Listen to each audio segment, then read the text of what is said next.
Many of you, right now, believe that there is something wrong with what is going on around us, and you suspect that it is not natural. You suspect foul play. You see, people are supposed to use discernment to divide fact and fiction, but yet they turn around and use their imaginations to bring them together.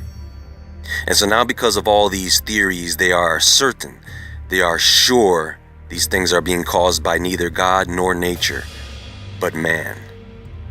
See, I do not have all the answers, and I am not always right, but I do know that ever since Haiti was hit with that earthquake back in 2010, every time something bad happens, every time there's some bad weather, people turn their heads and look at things like H.A.A.R.P. They do. The High Frequency Active Auroral Research Program.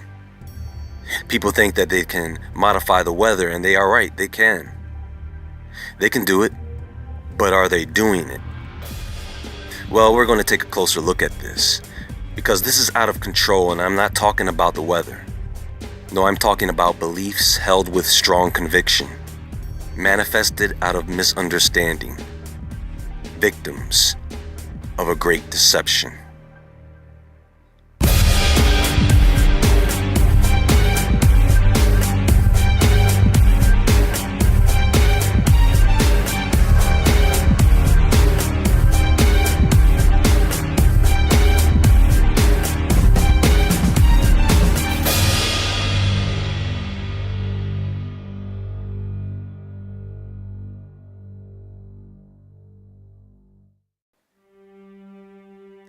People fear what they do not understand.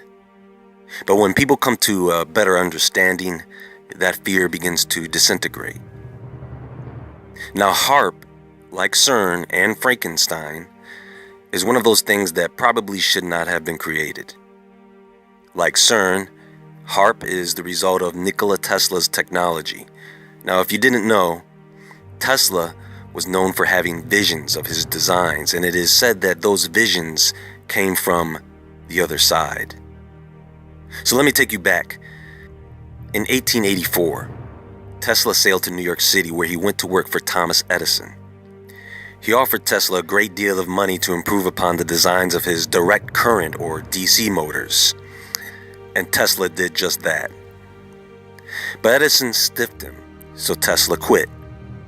He then went to work for the Western Union Company, developing AC or alternating current power systems. The motors I built there, Tesla said, were exactly as I imagined them.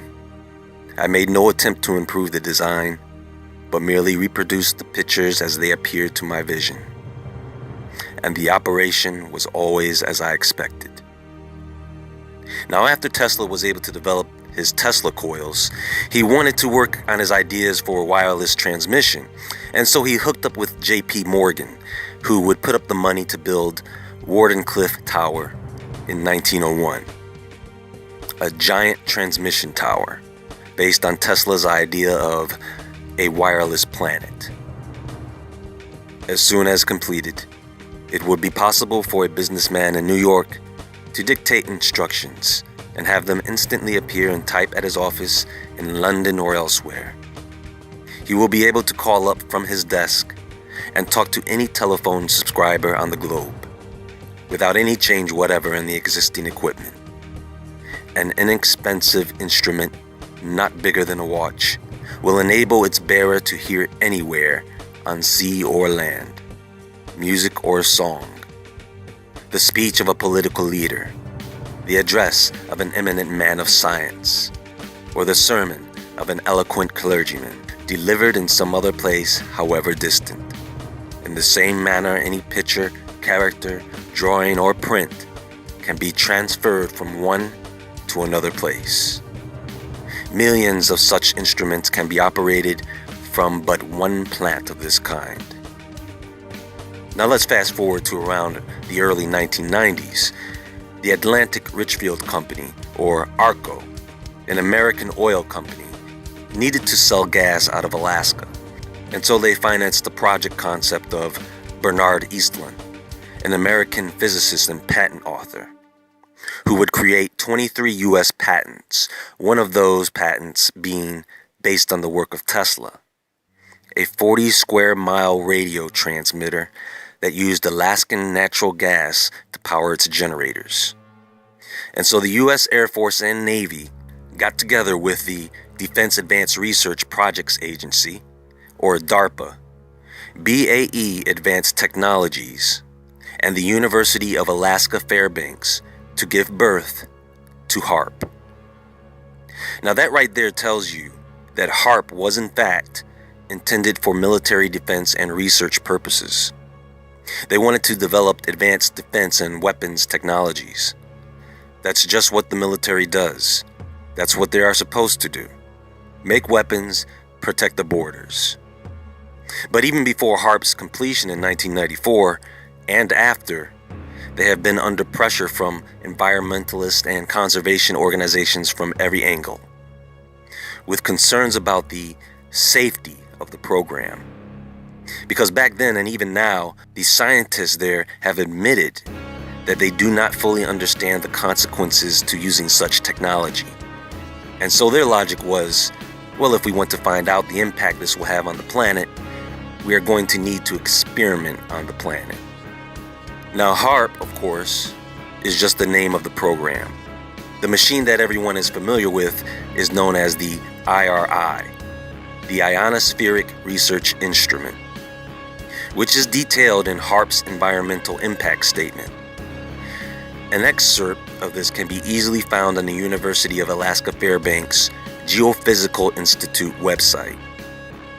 The IRI consists of 180 cross-dipole antennas, arranged in a grid pattern of 12 rows and 15 columns, with all the low-frequency antennas stacked above all the high-frequency antennas. Each antenna is supported by a 66-foot mast mounted on a 4-foot steel base, with a distance of 80 feet between each antenna. The entire IRI antenna field, including the perimeter fencing, occupies 35 acres of land. Now, the low-frequency antennas transmits 3.2 megawatts of energy in a frequency range of 2.8 to 7.6 megahertz. The high-frequency antennas also transmit 3.2 megawatts of energy, but in a frequency range of 7.3 to 10 megahertz. And what they do is they focus these transmissions into the ionosphere, heating it up. It's like using a microwave oven with no door, so all that energy is directed out to wherever you point the microwave. At the same time, they can use the high concentration of ions and free electrons in the ionosphere to reflect radio waves.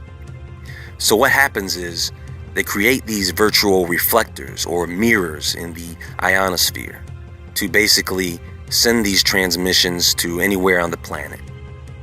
When they do this, it gives them several capabilities. They can take these radio waves, aim them at the ground, and then read the frequencies that bounce back, a kind of ultrasound. It can tell them what elements are in the ground, as well as if there are any tunnels or hidden missile silos. Ground-penetrating radar that can see animals, birds, and groups of insects even. They can use the charging of the ionosphere to act as a global shield. And the idea is, if a missile were launched and it entered the section of the ionosphere that was charged, the intensity of the energy would cause the missile to explode midair. They can even detect stealth aircraft, that which of course is not visible by normal radar, but by H.A.R.P technology. Pretty cool, right? Well, they also discovered that they could manipulate weather. They could push storm systems in certain directions. They could excite a storm system and place that over the enemy to cripple them. They can send lightning.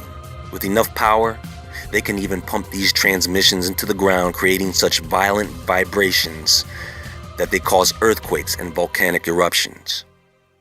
Which brings us to what's happening today. Folks, we are facing back-to-back hurricanes.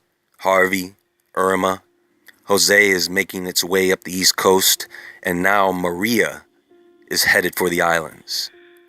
We've got this nut over in North Korea, a country smaller than New York State, completely surrounded by opposition, pushing buttons threatening people. Threatening the very same people who own and operate these HAARP-like machines. So why don't they use these machines on this guy? Well, maybe they have. They did deploy the Navy's SBX-1 mobile sea-based radar weather weapon back in 2013 near North Korea. So maybe this is why they seem to not be too overly concerned about what this madman can do. Now the question on everyone's mind lately is HAARP the cause of all the strange and devastating weather phenomena? Well, the military did leave HAARP under the operation of the universities back in 2015, so that scientists could still use HAARP for research purposes on a pay-per-use basis, which is about $5,000 per use. In fact, they do now allow the public to visit the facility during its open houses.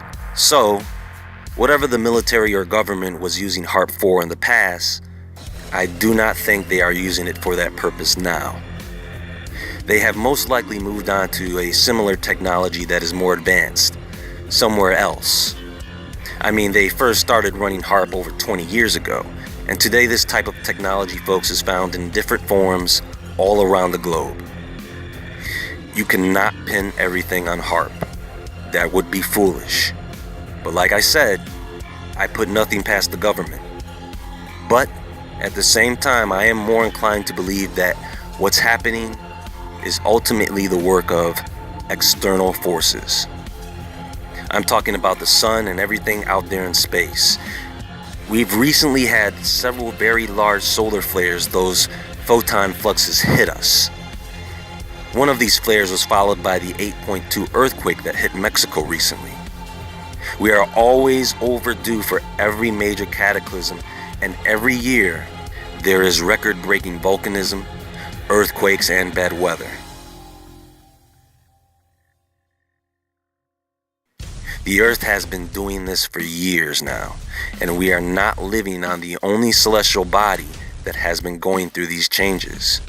And as far as I know, they don't have a HAARP on Mars, or on the moon, or anywhere else in space for that matter. The only other thing that I think could possibly harness this technology is, of course, orbiting satellites. Know and understand, folks, that every time they fire a rocket into space, every time they launch a satellite or use a satellite, every time they transmit to the ISS, every time they fire up HAARP and CERN, they punch holes in the layers of our atmosphere, and Earth has to accommodate for that. It has to fill in these holes, these pockets, with something. So yes, human beings and madmen are part of the problem, but I do not think that they are all of the problem. You see, there are many God-fearing people who do not believe that God is at all responsible for what's happening, and they do not believe He would send a hurricane to ruin lives. But did you know that many of these hurricane victims believe in God now more than they ever did? More and more people are now turning to Him as a result of these happenings. And the Holy Scriptures do state that these things would occur. It just does not state how, only that they will. The point of all this, folks, is do not focus all of your attention on HAARP and what the government is doing, because honestly, I believe they know what's coming, and they just want to hide and protect themselves from it, which is probably why they want to control the elements so bad. And so they are willing to allow everyone to worry about HAARP while the real threat is closing in on them. So, when I see everyone looking in one direction, folks, I tend to turn in the other direction to see what's coming from behind.